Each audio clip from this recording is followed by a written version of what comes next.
प्रश्नावली 2.3 निम्नलिखित में से किस से शून्य निरूपित नहीं होगा। इसमें आपका ए पार्ट है, तो ये देखें आप, इसमें हो जाएगा आपका 1 + 0। तो इसमें आपका 1 + 0 कितना होगा, 1 होगा। अतः शून्य निरूपित नहीं होगा।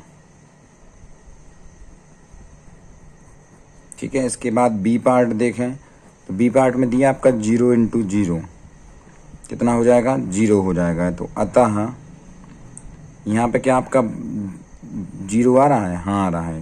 तो अतः शून्य निरूपित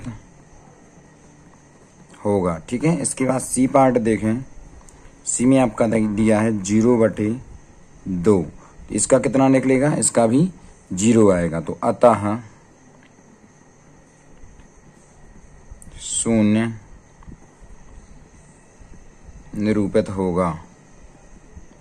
इसके बाद डी पार्ट है, डी पार्ट में दिया आपका 10 - 10 10 - 10/2। तो 10 में से 10 गया 0/2, तो 2 यानी कि 2 का भाग जाएगा तो कितना आ जाएगा, 0। तो इसमें भी आपका क्या आ जाएगा, 0 आ जाएगा। तो अतः शून्य निरूपित होगा। ठीक है। तो इस प्रकार से आपका इसमें पूछ रहे निम्नलिखित में से किससे शून्य निरूपित नहीं होगा, तो केवल ए वाले पार्ट से आपका शून्य निरूपित नहीं होगा। तो आपका उत्तर ए वाला हो जाएगा। प्रश्न संख्या 2 देखें, यदि 2 पूर्ण संख्याओं का गुणनफल 0 है तो क्या हम कह सकते हैं कि इनमें से एक या दोनों ही शून्य होने चाहिए। उदाहरण देकर अपने उत्तर की पुष्टि कीजिए।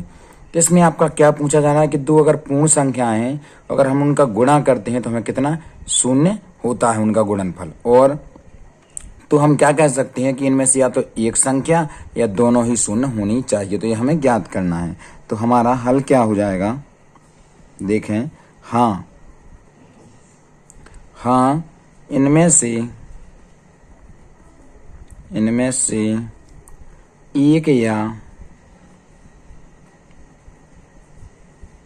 दोनों ही शून्य होने चाहिए।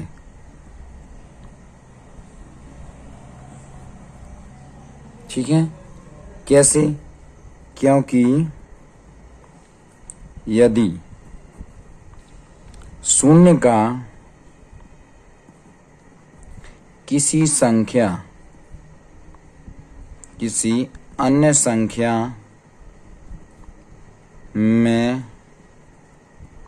गुणा करते हैं तो गुणनफल शून्य प्राप्त होता है।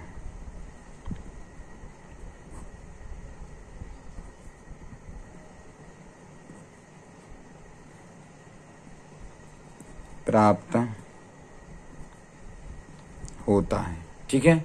तो आपको देखना है, उदाहरण देखें, एक बार उसको समझ लें कि हाँ इसमें से एक या दोनों ही शून्य होने चाहिए। कैसे, यदि हम शून्य का किसी अन्य संख्या में गुणा करते हैं तो हम गुणनफल कितना प्राप्त होता है, शून्य प्राप्त होता है। अगर कोई एक संख्या शून्य है तब भी शून्य आएगा, अगर दोनों शून्य है तो भी शून्य आएगा। देखें, उदाहरण देखें, जैसे किसी अन्य संख्या 2 है, 2 में अगर हम 0 को गुणा करेंगे तो कितना आएगा, 0। जैसे 5 अगर 5 में 0 का गुणा करेंगे तो कितना आएगा, 0। यदि दोनों संख्याएं शून्य हैं तो भी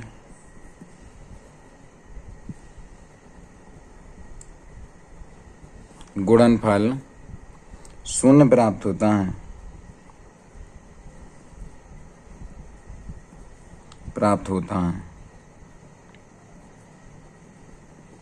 उदाहरण देखें इसके उदाहरण में आपका हो जाएगा, जैसे 0 का गुणा अगर हम 0 में करें तो कितना प्राप्त होता है, 0 प्राप्त होता है। प्रश्न संख्या 3 देखें, यदि 2 पूर्ण संख्याओं का गुणनफल 1 है तो क्या हम कह सकते हैं कि इनमें से एक या दोनों ही 1 के बराबर होनी चाहिए। उदाहरण देकर अपने उत्तर की पुष्टि कीजिए। तो इसका हल देखें हम, इसका हल हो जाएगा आपका, यदि एक संख्या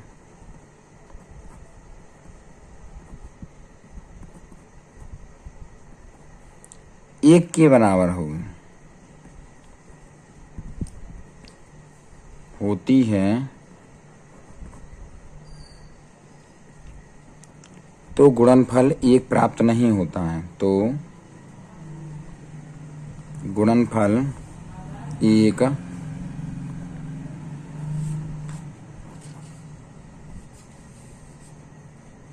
नहीं होता है। जैसे देखें, जैसे अगर हम 2 हैं, अगर 2 में 1 का गुणा करेंगे तो कितना प्राप्त होगा 2। अगर 5 में 1 का गुणा करेंगे तो कितना प्राप्त होगा 5। तो अतः एक संख्या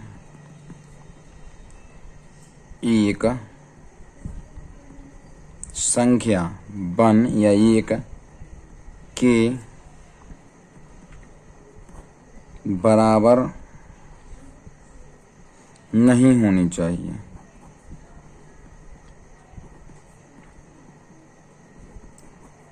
यदि दोनों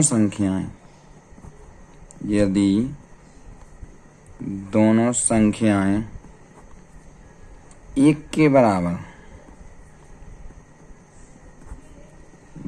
होंगी तो गुणनफल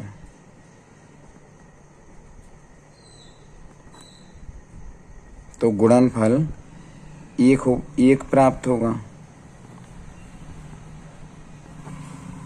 जैसे 1 गुणा 1 कितना होगा 1 ही होगा। अतः दोनों संख्याएं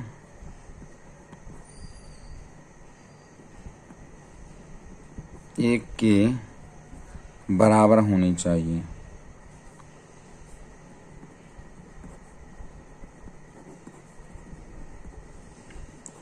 ठीक, प्रश्न संख्या 4 देखें। वितरण विधि से ज्ञात कीजिए। इसे हमें किस विधि से करना है, वितरण विधि से ज्ञात करना है। तो यहाँ पे दिया है आपका ए पार्ट 728 गुणा 101। तो 728 गुणा 101 है, इसको हम क्या लिख सकते हैं 100 प्लस 1। ठीक है, अब अलग अलग गुणा कर दें तो आपका हो जाएगा 728 गुणा 100 प्लस 728 गुणा 1। 728 का 100 में गुणा करो अब तो कितना हो जाएगा 728 गुणा करेंगे तो 2 जीरो और बढ़ जाएंगे। 1 में करेंगे तो 728 ही रहेगा। अब इनको जोड़ दो, 8 का 8 रहेगा, यहाँ पे 2 का 2 ही रहेगा। 8 7 15 की 5 हासिल 1, यहाँ मिला तो कितना हो जाएगा 3 और 7 का 7 ही रहेगा। 73,528 ही आपका उत्तर आ जाएगा। बी पार्ट देखें। बी पार्ट में दिया है आपका 5437 गुणा 1001। ठीक है, तो इसमें करें आप 5437 गुणा 1001 को लिए 1000 प्लस 1 लिख देंगे हम। ठीक है, अब हमें क्या करना है 5437 गुणा हो जाएगा आपका 1000 प्लस 5437 गुणा हो जाएगा 1। अब गुणा कर दो तो यहाँ पे क्या आएगा 5437 और कितने जीरो आ जाएंगे 1 2 3 जीरो प्लस यहाँ पे आ जाएगा 5437। अब इनको जोड़ दो तो आपका 7 और 0 7 3 और 0 3 4 और 0 तो कितना हो जाएगा 4 ही। अब यहाँ पे 5 और 7 7 5 12 2 हासिल 1, इसमें मिला तो कितने हो गए 4। यहाँ पे 4 ज्यों कितने और 5 ज्यों कितने 54 42 437 आपका उत्तर आ जाएगा। ठीक है, अब सी पार्ट देखें। सी पार्ट में दिया है 824 गुणा 25। तो 824 गुणा 25 के लिए हम कितना लिख देंगे 20 प्लस 5। ठीक है, अब हम यहाँ पे करेंगे 824 में गुणा करेंगे किसका 20 का प्लस फिर 824 में ही हम गुणा करेंगे किसका 5 का। तो पहले 20 का गुणा करेंगे तो 0 का करेंगे तो 1 जीरो बढ़ जाएगा। अब 2 का कर दो 2 चौका 8 2 दूना 4 और 2 8 16। ठीक है, प्लस अब 5 का कर दो तो 5 चौका 20 हासिल 2 5 दूनी 10 2 12 2 हासिल 1 और 8 5 40 और 1 कितना हो गया 4120। ठीक है, अब दोनों को जोड़ दें आप तो यहाँ पे 0 और 0 0 रहेगा 8 और 2 10 का 0 हासिल 1, यहाँ से 2 हो गए 2 और 4 कितना हो गया 6। इसके बाद 6 और 4 10 का 0 हासिल 1 तो यहाँ हो जाएंगे 2, यहाँ पे आ जाएगा 20,600। ठीक है, इसके बाद अब डी पार्ट देखें।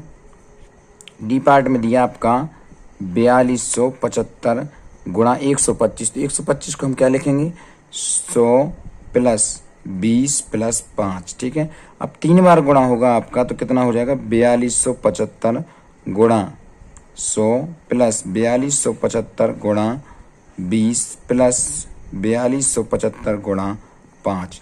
ठीक है, अब गुणा कर दें तो 100 का करेंगे तो आपको कितना हो जाएगा, 4275, 2 जीरो बढ़ जाएंगे, प्लस यहाँ पे 20 का करेंगे तो आपका कितना हो जाएगा, 4275 में आप 20 का गुणा करेंगे तो आपका आएगा कितना, 85,500 प्लस, और यहाँ पे 4275 में 5 का गुणा करेंगे तो आपका आएगा 21,375। ठीक है, अब इन सबको हम क्या करेंगे, जोड़ देंगे तो टोटल जोड़ किया जाएगा आपका 53, 43, 75। ठीक है, ये आपका उत्तर आ जाएगा। अब हम ई पार्ट देखें, ई पार्ट में आपका दिया है 504 गुणा 35। ठीक है, तो यहाँ पे हमें करना है 504 की जगह हम लिख देंगे 500 प्लस 4 और गुणा में आपका 35 रहेगा। तो यहाँ पे हो जाएगा 500 गुणा 35 प्लस 4 गुणा 35। ठीक है, तो आप यहाँ पे 35 का गुणा किसमें यहाँ पे करना है, तो 35 का 5 बार करेंगे हम, 35 पंचे 175। ठीक है, और 2 जीरो की जगह 2 जीरो आ जाएंगे, प्लस 35 चौका कितना होगा, 140। ठीक है, अब हम इनको जोड़ देंगे तो यहाँ पे 0 और 0 0 हो जाएगा, 4 का 0 में जोड़ेंगे तो 4 ही रहेगा, 1 और 5 कितना हो जाएगा, 6, 7 के 7 और 1 का 1, तो ये हो जाएगा आपका 17,640। ठीक, प्रश्न संख्या 5 देखें, निम्नलिखित प्रतिरूप का अध्ययन कीजिए। तो अध्ययन कैसे करना है, देखिए पहले 1 गुणा 8 प्लस 1 यानी 1 गुणा 8 प्लस 1, तो 8 का गुणा करें, 8 एकम 8 और प्लस 1 9 हो जाएगा। इसी प्रकार यहाँ पे 1 और 2 कर दिया, एक अंक और बढ़ा दिए, एक संख्या को बढ़ा दिया है, तो 1 2 गुणा 8 प्लस 2, तो यहाँ पे 2 बढ़ाया तो यहाँ पे 2 प्लस कर दिया, तो यहाँ पे आ जाएगा आपका 98। इसी प्रकार 1 2 3 यहाँ पे बढ़ते जाना, यहाँ पे एक संख्या प्लस करते जाना, ये हमारा पैटर्न चलेगा। तो इसका बोले अगले 2 चरण लिखिए। तो अगले 2 चरण लिखने के लिए हमें क्या करना है, अगले 2 चरण हमें लिखना है, तो उसके लिए आपको इसी के आगे वाले पैटर्न पर चलना पड़ेगा। तो इसके बाद का अगला पैटर्न क्या हो जाएगा आपका, यहाँ पे 1 2 3 4 और 5। ठीक है, यहाँ तक तो आपका है, और हमें एक और अगला लिखना है, तो यहाँ हो जाएगा 6 गुणा 8 प्लस 6 बराबर, यहाँ पे चलेंगे तो 9 8 7 6 5 और 4 तक जाएगा। ठीक है, इसका और अगला लिखना है, और अगला लिखने के लिए आपका हो जाएगा 1 2 3 4 5 6 7 गुणा 8 प्लस 7 बराबर 9 8 7 6 5 4 और 3। ठीक है, अगले 2 जे आपके क्या हो जाएंगे, अगले 2 चरण हो जाएंगे। तो ये क्या हो जाएंगे आपके अगले 2 चरण। ठीक है, ये आपके हो जाएंगे।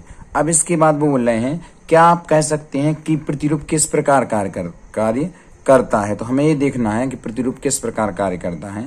तो देखें, सबसे पहले शुरुआत से बनाएं, यहाँ पे लिखें हम प्रतिरूप इस प्रकार कार्य करता है। ठीक है, कैसे, सबसे पहले लिया हमने यहाँ पे 1 और गुणा 8 प्लस 1 किया तो कितना आ जाएगा 9। फिर इसी के आगे बढ़ना है, तो 1 की जगह हम क्या लिख लेंगे, 1 और 2 गुणा 8 प्लस 2, तो यहाँ पर हो जाएगा 9 और 8। ठीक है, यहाँ पर फिर लेंगे हम 1 2 3 गुणा 8 प्लस 3 बराबर 9 8 और 7। ठीक है, यहाँ तक जाएगा। फिर लेंगे हम 1 2 3 4 गुणा 8 प्लस 4 बराबर 9 8 7 और 6 तक जाएगा। ठीक है, इसके आगे का क्या होगा, आगे देखें, और अगला 1 2 3 4 5 गुणा 8 प्लस 5 बराबर 9 8 7 6 और 5। ठीक है, अगला जाएगा 1 2 3 4 5 और 6 गुणा 8 प्लस 6 बराबर 9 8 7 6 5 और 4। और अगला जाएगा 1 2 3 4 5 6 7 गुणा 8 प्लस 7 बराबर 9 8 7 6 5 4 और 3। देखो यहाँ पे अंक घटते जा रहे हैं और यहाँ पे एक एक संख्या बढ़ती जा रही है, यहाँ पे एक एक और अंक प्लस होता जा रहा है। इस प्रकार से आपका पैटर्न चल रहा है। इस प्रकार से हमने आपको प्रश्नावली 2.3 को कंप्लीट करवाया।